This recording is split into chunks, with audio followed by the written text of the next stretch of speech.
Bismillahirrahmanirrahim.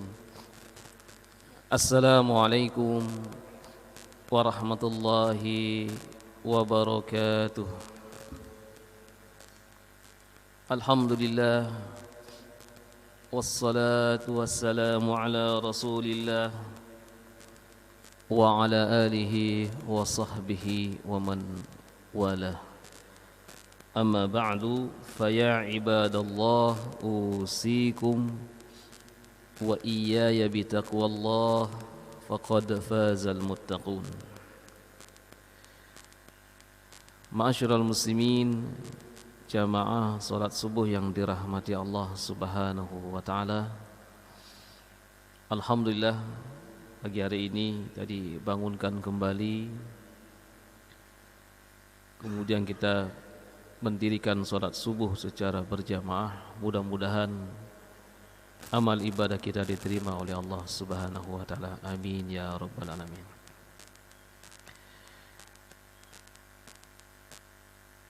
Pagi hari ini insyaallah kita akan melanjutkan kembali kajian pada kitab As-Sirah An-Nabawiyah.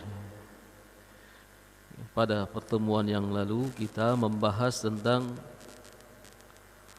kelapangan dada adalah merupakan kunci sukses dari dakwah dan rekrutmen yang dilakukan oleh Nabi sallallahu alaihi wasallam. Dalam hal ini kita bahas surah Al-Insyirah atau surah Asy-Syarh.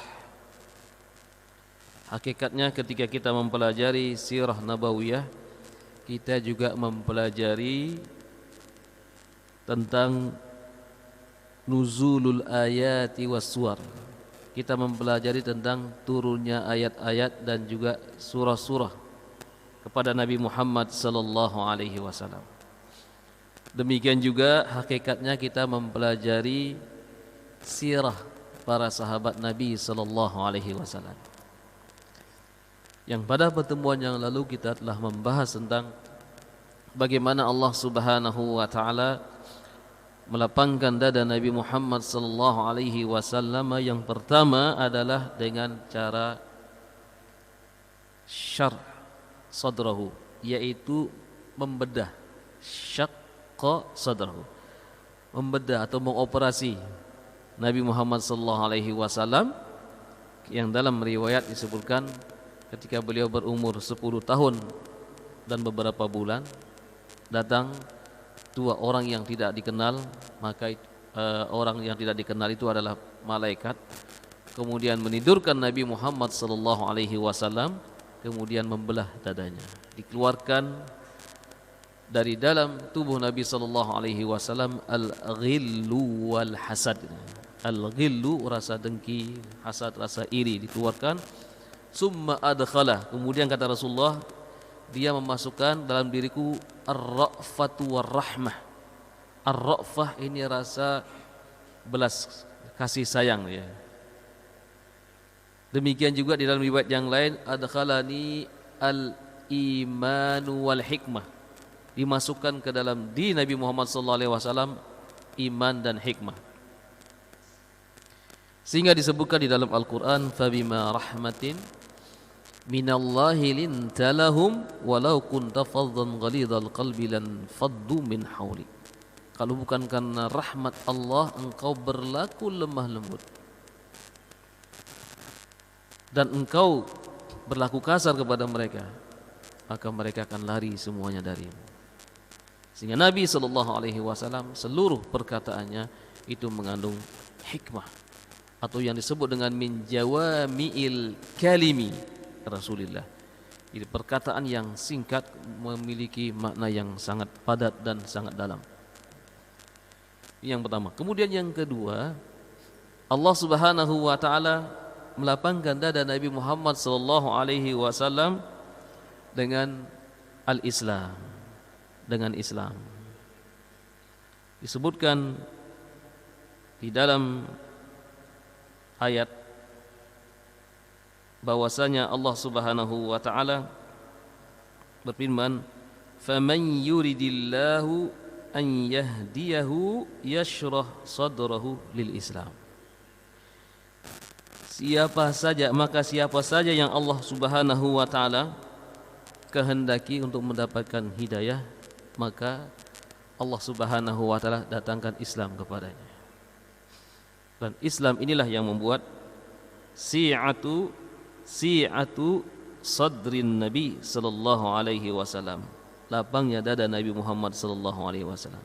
Begitu seharusnya pengikut Nabi Muhammad, tidak mudah marah, tidak mudah tersinggung, menjadi orang yang selalu memaafkan. Seharusnya seperti itu umat Nabi Muhammad sallallahu alaihi wasallam. Karena Islam ini subhanallah sangat luar biasa, sehingga dia menjadi agama yang rahmatan lil alamin. Dan Nabi sallallahu alaihi wasallam adalah pembawa rahmat itu, pembawa rahmat Allah. Wa ma arsalnaka illa rahmatan lil alamin. Hanya Islam, tidak pakai embel-embel. Islam India, Islam Pakistan, Islam macam-macam. Al-Islam. Karena Islam adalah agama untuk seluruh umat manusia setelah Nabi Muhammad sallallahu alaihi wasallam diutus. Sebagaimana sabda beliau, "Ma min yahudiyyin wala nasraniyyin la yu'minu bima ji'tu bihi illa min ashabin nar." Tidak ada orang Yahudi yang hidup saat sekarang ini, tidak ada orang Nasrani yang hidup saat sekarang ini, kemudian dia mengetahui bahwa aku ini diutus, kemudian mereka tidak beriman kepadaku, maka semuanya mereka min ahlin nar, semuanya mereka menjadi penduduk neraka. Oleh karena itu Islam jangan di kotak-kotak. Islam bukan untuk orang Arab, Islam untuk seluruh umat manusia. Dan hukum-hukum Islam ini sangat luar biasa. Ketika seseorang mendengarkan kata hukum Islam, syariat Islam, itu orang yang hatinya tidak bersih, orang yang hatinya ada penyakitnya akan mengatakan Islam itu hukumnya kejam. Pasti akan mengatakan seperti itu. Tidak mau menerima Islam, jangan terapkan hukum Islam, nanti banyak orang yang dipancung, banyak orang yang dipotong tangannya. Jadi pikirannya ke sana gitu. Padahal hukum Islam ini sangat luas. Mari kita perhatikan beberapa contoh. Di zaman Nabi sallallahu alaihi wasallam ada seseorang yang menemui Nabi, "Ya Rasulullah, ahlaktu, aku ini binasa." Loh, wa ma ahlakaka? Apa yang membuat kamu binasa? Waqa'tu ala zaujati fi nahari Ramadan. Ya Rasulullah, saya ini tidak kuat pada saat bulan Ramadan, di siang hari saya tidak kuat menahan nafsu saya, sehingga saya berhubungan dengan istri saya, katanya. Ini zaman Nabi. Sahabat ini jujur. Kemudian Nabi sallallahu alaihi wasallam idqu raqabah. Kalau begitu kamu merdekakan budak. Ya Rasulullah, saya enggak punya untuk memerdekakan budak. Idan sum syahraini mutatabi'aini. Kalau begitu kamu puasa 2 bulan berturut-turut. Ya Rasulullah, la utiku. Ya Rasulullah, 1 bulan saja saya sudah melanggar, bagaimana kalau 2 bulan? Saya enggak mampu ya Rasulullah. Kemudian Rasulullah mengatakan, at'im sittina miskinan. Kalau begitu kamu beri makan 60 orang miskin. Dengan apa saya memberi makan mereka ya Rasulullah? Saya enggak punya. Kalau begitu diambilkan oleh Nabi sekeranjang kurma gitu ya. Bawa kurma ini kamu bagikan kepada mereka yang miskin.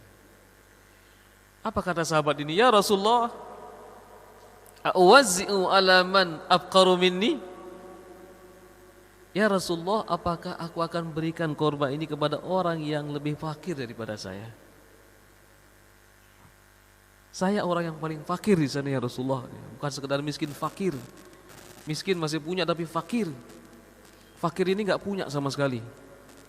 Nanti siang mau makan apa nggak punya.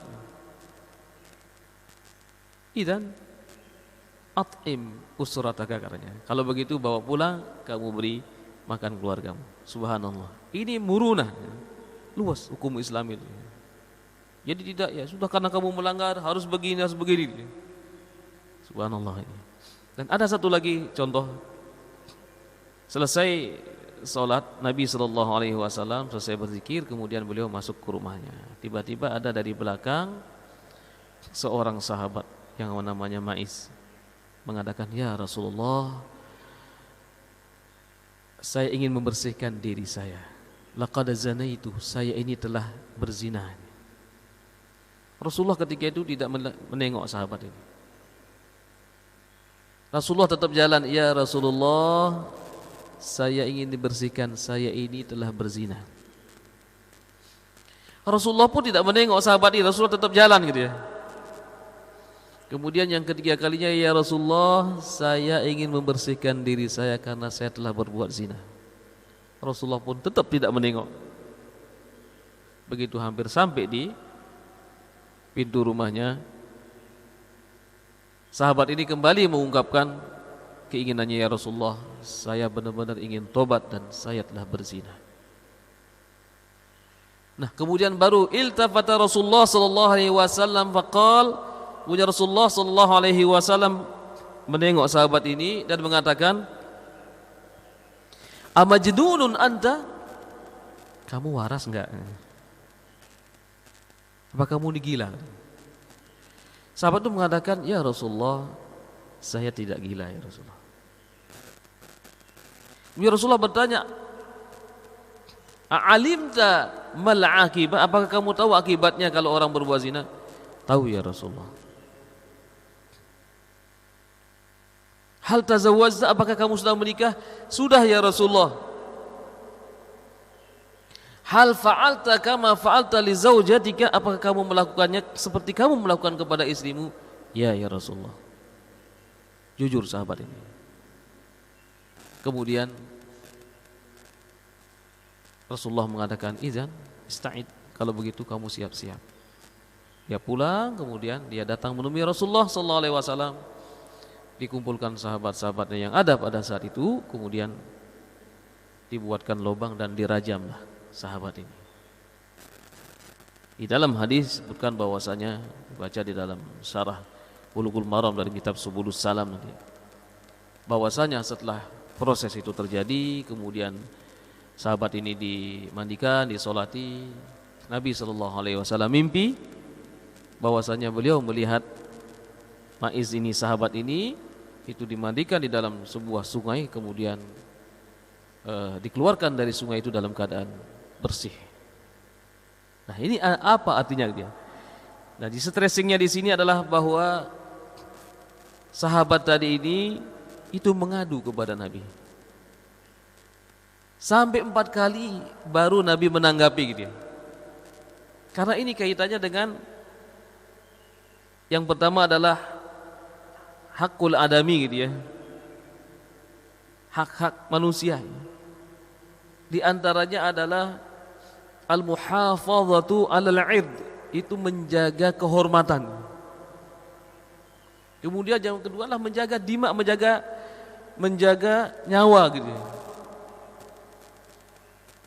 Kalau sekiranya sahabat ini tidak mengadu kepada Nabi Muhammad SAW, dia tobat, selesai.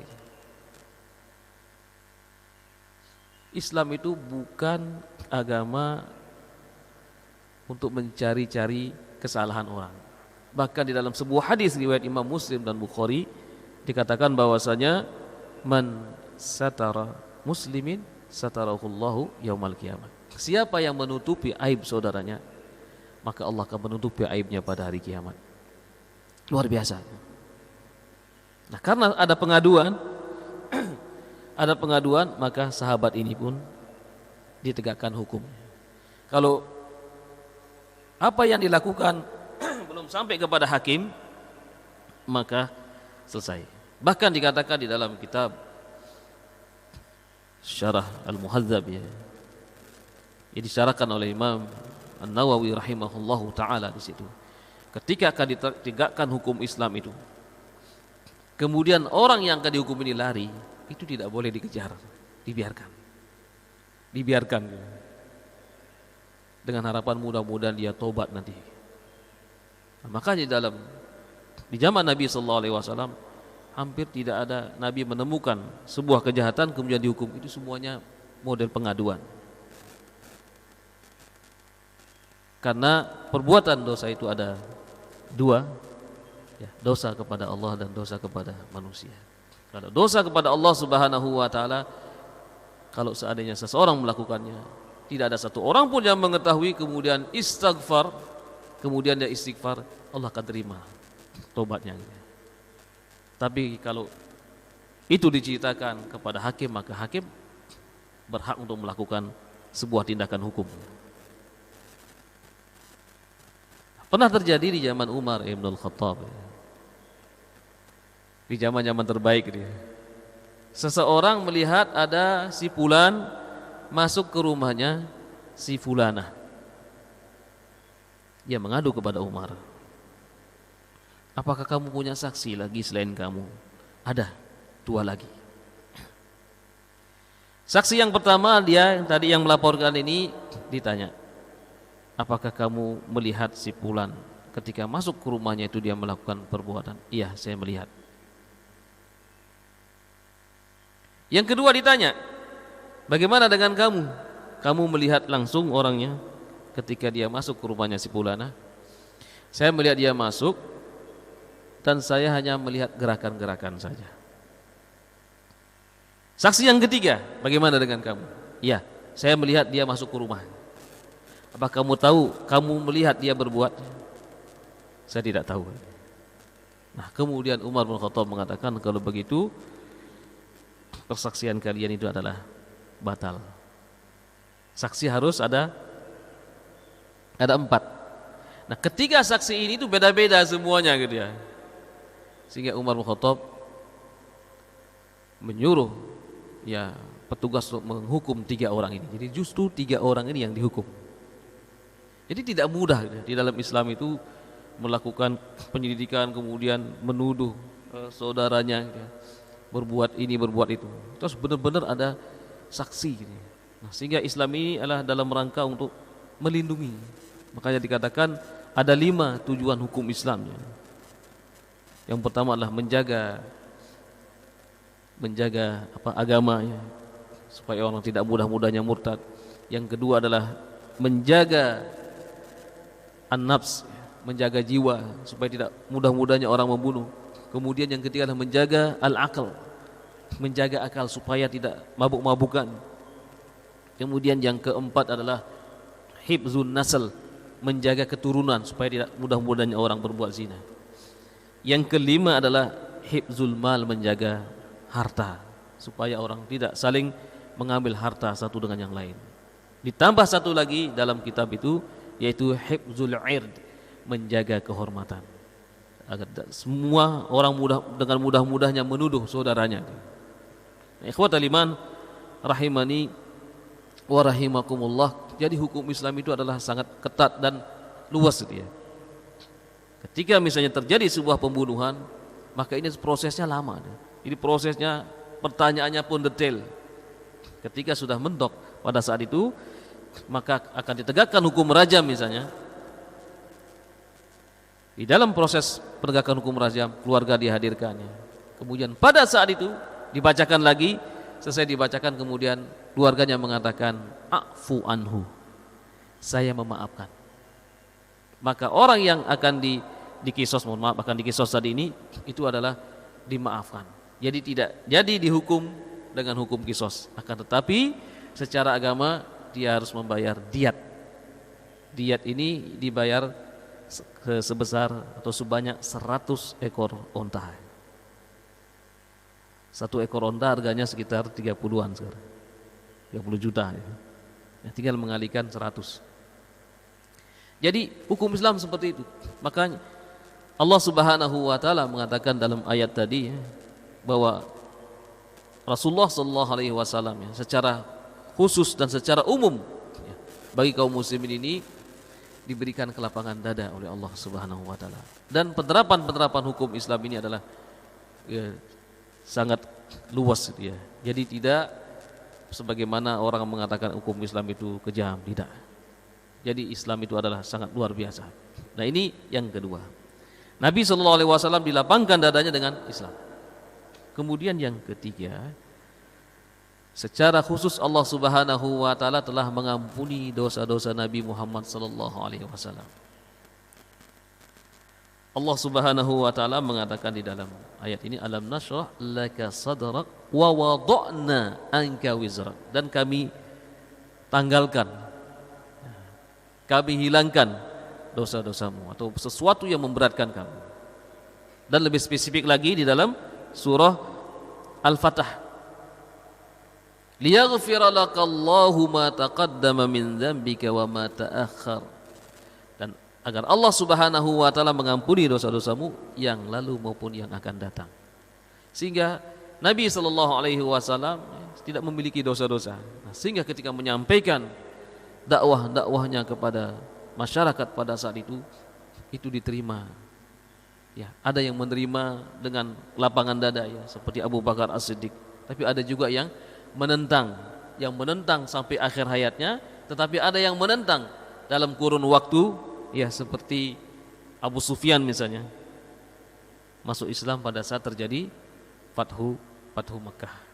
Ketika terjadi Fathu Mekah ini, Nabi sallallahu alaihi wasallam mengatakan, ayuhan nas, wahai manusia, izhabu wa antumut tulaqa, pergilah saat sekarang ini kalian sudah dimaafkan semuanya. Subhanallah, luar biasa. Nabi sallallahu alaihi wasallam diusir, sahabat-sahabatnya diusir, tetapi dengan mudahnya Nabi Muhammad sallallahu alaihi wasallam memaafkan mereka. Nah, ini tentang bagaimana kelapangan dada yang ini juga harus dimiliki oleh semua dai, kita semua sebagai orang tua gitu ya. Kalau melihat anak-anak kita mungkin melakukan sebuah kesalahan, maka cerdas-cerdaslah kita untuk melakukan sebuah tindakan ya. Tindakan yang memberikan pelajaran kepada mereka. Jangan mudah menghardik, jangan mudah mengeluarkan kata-kata yang tidak benar ya. Demikian juga kepada keluarga kita, kepada istri kita. Kita harus memiliki sifatu ar-rahmatu war-ra'fah. Nah, kita perhatikan kemudian pada ayat yang berikutnya. Allah Subhanahu wa taala mengatakan, wa rafa'na laka dzikrak, wa rafa'na laka dzikrak, dan kami, kata Allah Subhanahu wa taala, rafa'na, mengangkat, dzikrak, namamu. Di sini disebutkan oleh Imam Mujahid, la uzkaru illa dzakarta ma'i, tidak satu pun orang yang menyebut namaku, kata Allah Subhanahu wa taala, kecuali namamu juga disebut. Ketika seorang mengucapkan asyhadu an la ilaha illallah, kemudian diteruskan dengan wa asyhadu anna Muhammadar Rasulullah.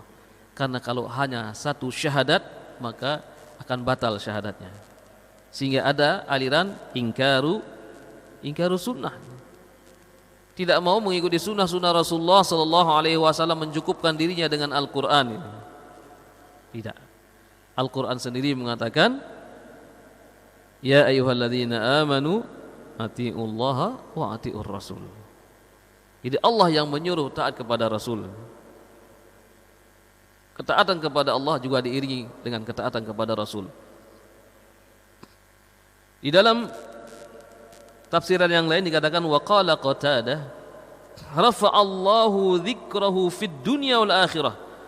Jadi Allah Subhanahu wa taala meninggikan nama Nabi Muhammad sallallahu alaihi wasallam di dunia maupun di akhirat kelak. Ini akan ketika terjadi peristiwa di padang mahsyar, orang manusia semuanya terombang-ambing ya.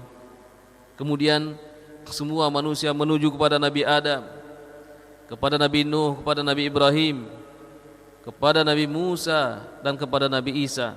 Jawaban mereka sama semuanya, aku belum pernah menyaksikan betapa murkanya Allah Subhanahu wa taala seperti hari ini. Semua mereka mengakui bahwa kami telah melakukan kesalahan, kami tidak bisa memberikan syafaat. Nabi Isa mengatakan, izhab ila khatamil anbiya'i wal mursalin. Pergilah, temui Nabi dan Rasul terakhir, yaitu penutup Nabi dan Rasul, yaitu Muhammad sallallahu alaihi wasallam. Semuanya manusia menuju kepada Nabi Muhammad sallallahu alaihi wasallam. Ketika itu Nabi Muhammad pergi ke bawah arasy-Nya Allah Subhanahu wa taala, kemudian beliau sujud di situ menyebut-nyebut nama Allah Subhanahu wa taala yang agung. Kemudian Allah mengatakan, irfa' ra'sak, angkatlah kepalamu, engkau diizinkan memberikan syafaat. Ini nama Nabi Muhammad ditinggikan oleh Allah Subhanahu wa taala di akhiratnya.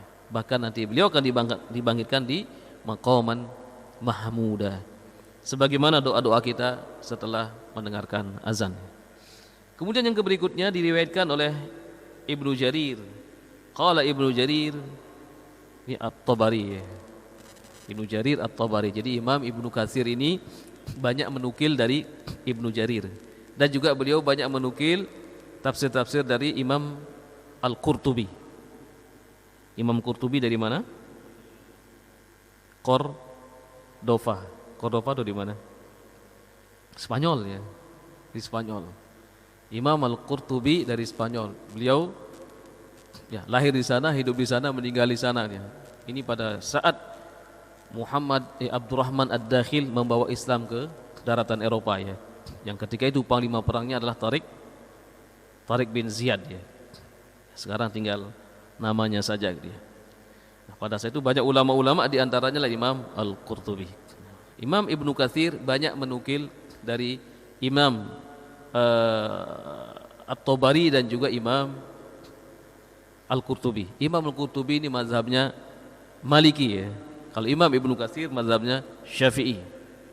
Demikian Imam At-Tabari ini banyak dinukil oleh Imam Ibnu Katsir. Beliau mengatakan, haddatsani Yunus akhbarana Ibnu Wahab, dan hadis ini sampai kepada sahabat Abi Al-Haytham an Abi Sa'id Al-Khudri an Rasulillah sallallahu alaihi wasallam qala, Rasulullah sallallahu alaihi wasallam bersabda, atani Jibril, malaikat Jibril mendatangi aku. Faqala, inna rabbi wa rabbuka yaqul, sesungguhnya Rabbku dan Rabbmu mengatakan, kaifa rafa'ta dzikrak, bagaimana namamu ditinggikan. Qala Allahu alam, Rasulullah mengatakan Allahu alam, saya enggak tahu, jadi hanya Allah yang Maha tahu. Qala idza dzakarta ma'i, idza dzukirtu dzakarta ma'i. Allah Subhanahu wa taala mengatakan, ketika namaku disebut, maka namamu juga disebut. Wa kadza rawahu Ibnu Abi Hatim. Jadi ketika disebutkan nama Allah, maka seseorang pun akan menyebutkan nama Nabi Muhammad sallallahu alaihi wasallam. Dalam riwayat Ibnu Abi Hatim yang riwayatnya sampai kepada Ibnu Abbas ya. Qala Rasulullah sallallahu alaihi wasallam. Rasulullah sallallahu alaihi wasallam bersabda, sa'altu rabbi mas'alatan wadidtu anni lam akun sa'altuhu. Aku bertanya kepada Rabbku satu permasalahan yang aku tidak ingin lagi menanyakan setelah itu. Qultu qad kanat qabli anbiya, sebelum aku telah datang para nabi, minhum man sukhirat lahur rih, ada di antara mereka yang Allah Subhanahu wa taala tundukkan kepadanya angin. Siapa? Siapa yang bisa mengatur angin? Nabi siapa?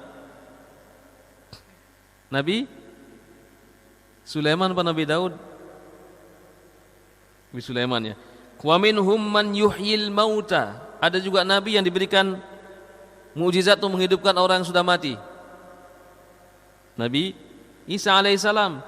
Qala ya Muhammad, kemudian Allah mengatakan kepada Nabi Muhammad, ya Muhammad, alam ajidka yatiman fa'awaituka, bukankah aku mendapatimu dulu dalam keadaan yatim, kemudian awaituka, kemudian aku berikan kedudukan kepadamu.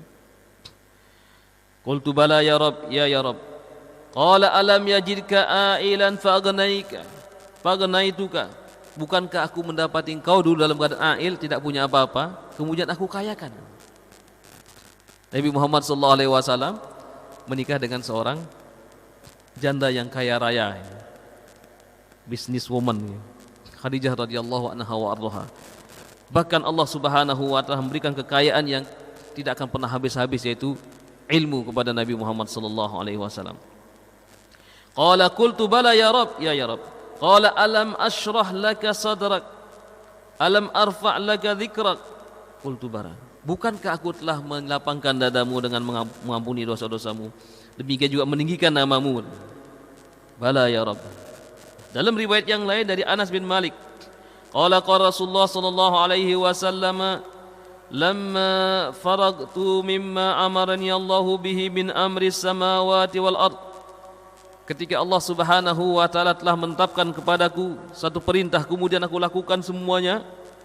Dan ketika Allah Subhanahu wa taala sudah selesai menciptakan langit dan bumi, dia qultu ya Rabb, wahai Rabb, innahu lam yakun nabiyyun qabli illa waqad karramtahu. Ya Allah, ya Rabb, tidak ada satu nabi pun yang engkau utus ke dunia ini sebelum aku kecuali engkau muliakan. Ja'alta Ibrahim khalilan, ya Allah, engkau jadikan Nabi Ibrahim khalilan, kekasih. Wa Musa kaliman, dan Nabi Musa engkau jadikan kalim, engkau ajak bicara. Di mana Allah berbicara kepada Nabi Musa? Di bukit Tur Sina. Ini diabadikan oleh Allah Subhanahu wa taala di dalam surah Al-A'raf, nanti bisa dibaca ayat 143.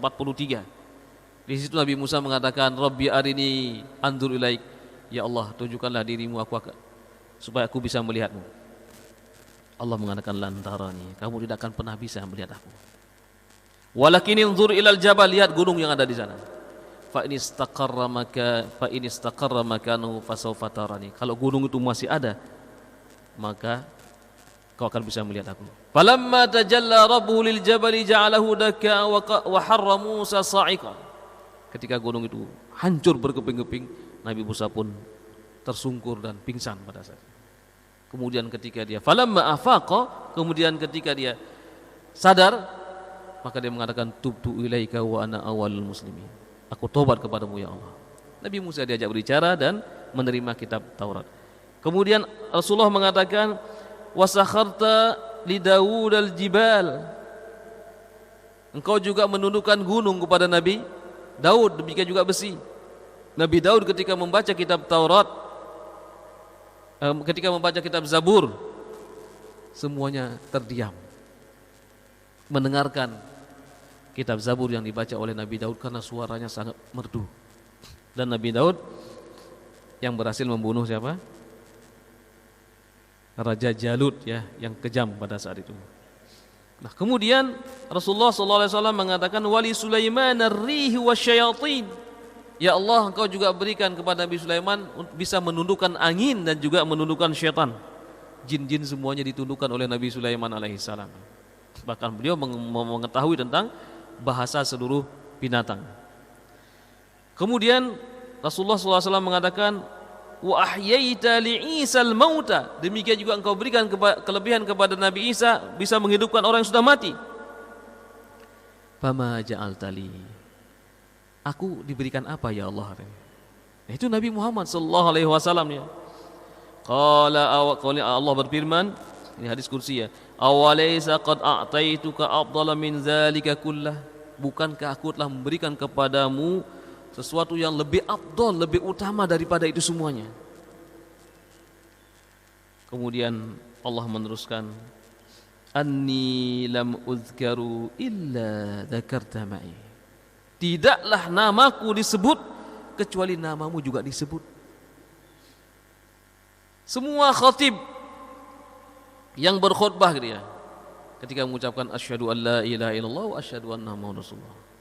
Wal musalli, orang yang sholat juga begitu, di dalam tahiyatnya menyebut nama Nabi Muhammad sallallahu alaihi wasallam.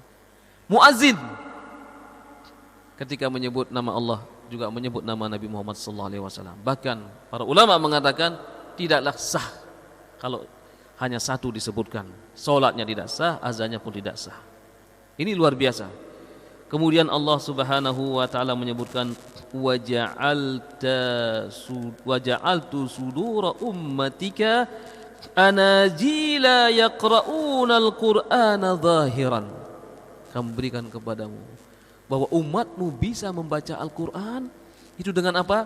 Zahiran, dengan kekuatan hafalan. Karena umat Nabi Muhammad SAW pada saat umat yang ummi. Umat yang ummi ini adalah umat yang tidak terbiasa membaca dan menulis, tetapi memiliki kekuatan hafalan yang sangat luar biasa. Berapa banyak sekarang umat Nabi Muhammad umur 2 tahun, 3 tahun sudah menjadi penghafal Al-Quran. Ini luar biasa. Ini rahmat Allah, nikmat Allah yang luar biasa kepada Nabi Muhammad SAW. Sehingga ketika orang yang membaca Al-Quran sedikit saja, saja misalnya ketinggalan, kalau orang penghafal Al-Quran akan tahu. Banyak kadang-kadang orang yang keliru ketika membaca surah Az-Zumar, ya wasiqal ladzina taqaw rabbahum ilal jannati zumara hatta idza ja'uha futihat abwabuha. Itu tentang ahli neraka, futihat langsung. Tentang ahli surga, wa futihat. Nah ini kadang kalau kurang saja. Demikian juga ketika seorang membaca domir, hum, hu, ha, ini ketahuan. Itu kehebatan yang Allah berikan kepada umat Nabi Muhammad sallallahu alaihi wasallam. Nah, kemudian yang berikutnya kata Allah Subhanahu wa taala, "Walam u'tiha ummah wa a'taituka kanzan min kunuzi arsy." Aku belum pernah berikan kepada umat terdahulu, nabi terdahulu, sesuatu yang paling afdal, yaitu kekayaan perbendaharaan arsy-Nya Allah Subhanahu wa taala. Apa itu? La haula wala quwwata illa billahil aliyil azim. Subhanallah. Ini merupakan harta yang sangat berharga nanti di surga. Itu la haula wala quwwata illa billahil aliyil azim. Ini luar biasa. Nah, mari kita senantiasa membaca ini karena dia merupakan bagian dari perbendaharaan yang ada di surga dan juga di arsy-Nya Allah Subhanahu wa taala. Nah, begitu kemuliaan yang Allah Subhanahu wa taala berikan kepada Nabi Muhammad sallallahu alaihi wasallam, itu namanya selalu disebut oleh Allah disebut oleh semua manusia gitu ya, baik dalam azan, salat, demikian juga ketika khatib sedang berkhutbah. Luar biasa. Nah, kemudian pada ayat yang berikutnya Allah menjelaskan kepada kita semua sedikit lagi, yaitu fa innamal usri yusra. Jadi setiap kesulitan pasti ada kemudahan. Diulangi 2 kali lagi. Inna ma'al usri yusra. Oleh karena itu ketika kita ada permasalahan apapun, maka Allah kita jadikan as-somad, tempat bergantung kita kepada Allah Subhanahu wa taala. Permasalahan apapun jangan dipikirkan sendiri. Mengadulah kepada Allah Subhanahu wa taala sebagaimana Nabi Ya'qub alaihissalam ketika kehilangan Nabi Yusuf, dia mengatakan ashku bathi wa huzni ilallah di dalam surah Yusuf. Aku hanya mengadukan ini semuanya kepada Allah Subhanahu wa taala. Kemudian Allah Subhanahu wa taala menegaskan pada ayat-ayat yang terakhir, fa idza faraghta fansab. Apabila selesai dalam satu pekerjaan, kerjakanlah pekerjaan yang lain. Jangan diam saja. Wa ila rabbika farghab. Ingat, semua yang dilakukan itu akan kembali kepada Allah Subhanahu wa taala, maka farghab, kembali kepada Allah Subhanahu wa taala. Jadi semuanya serahkan kepada Allah, yaitu bismillahi tawakkaltu ala Allah. Dengan menyebut nama Allah aku tawakal. Semua ketika usaha-usaha itu sudah dilakukan, kemudian kita serahkan kepada Allah Subhanahu wa taala. Sehingga ketika kita sudah menyerahkan semua urusan kita kepada Allah Subhanahu wa taala, nanti hasilnya adalah terserah Allah. Yang penting bagaimana kita berusaha untuk menuju kepada Allah Subhanahu wa taala. Nah, inilah ikhwatal iman rahimani wa rahimakumullah yang dapat kita sampaikan pada kesempatan yang berbahagia ini. Jadi kesimpulannya adalah bahwa surah ini adalah merupakan surah yang sangat agung sekali, yang menjelaskan kepada kita semua tentang yang pertama, kunci sukses di dalam berdakwah ya, di dalam melakukan pembinaan baik keluarga maupun masyarakat, yaitu kuncinya adalah kelapangan dada. Kemudian yang kedua, Allah Subhanahu wa taala telah menyebutkan kepada kita semua bahwa Nabi Muhammad SAW memiliki kedudukan yang tinggi dan tidak ada satupun dari makhluk Allah kecuali menyebut nama Nabi Muhammad. Oleh karena itu hendaklah kita memperbanyak selawat kita kepada Nabi Muhammad SAW. Selawat yang paling pendek adalah Allahumma salli ala Muhammad wa ala ali Muhammad. Selawat yang diajarkan oleh Rasulullah, bukan karangan manusia. Kemudian yang terakhir, bahwa yakinlah bahwa siapapun di antara kita pasti punya masalah. Tapi Allah Subhanahu wa taala berjanji akan senantiasa memberikan solusi terhadap permasalahan atau kesulitan yang kita hadapi. Yang terakhir, marilah kita senantiasa menyerahkan urusan kita kepada Allah Subhanahu wa taala. Aqulu qouli hadza wa astaghfirullah li wa lakum. Rabbana taqabbal minna innaka antas sami'ud du'a wa tub 'alaina innaka antat tawwabur rahim. Rabbana zalamna anfusana wa illam taghfir lana wa tarhamna lanakunanna minal khasirin. Allahumma inna na'udzubika min jahdil bala wa darakis syaqa wa su'il qada wa syamatatil a'da. Allahumma ighfir lil mu'minina wal mu'minat wal muslimina wal muslimat al ahya'i minhum wal amwat bi rahmatika ya arhamar rahimin. Allahumma arinal haqqa haqqan warzuqna ittiba'ah wa arinal batila batila warzuqna istinabah. Rabbana atina fid dunya hasanah wa fil akhirati hasanah wa qina adzabannar wa adkhilnal jannata ma'al abrar ya aziz ya ghafar ya rabbal alamin. Wa sallallahu ala nabiyyina Muhammadin wa ala alihi wa sahbihi ajma'in. Subhanakallahumma wa bihamdika asyhadu an la ilaha illa anta astaghfiruka wa atubu ilaik. Wal afu minkum. Assalamualaikum warahmatullahi wabarakatuh.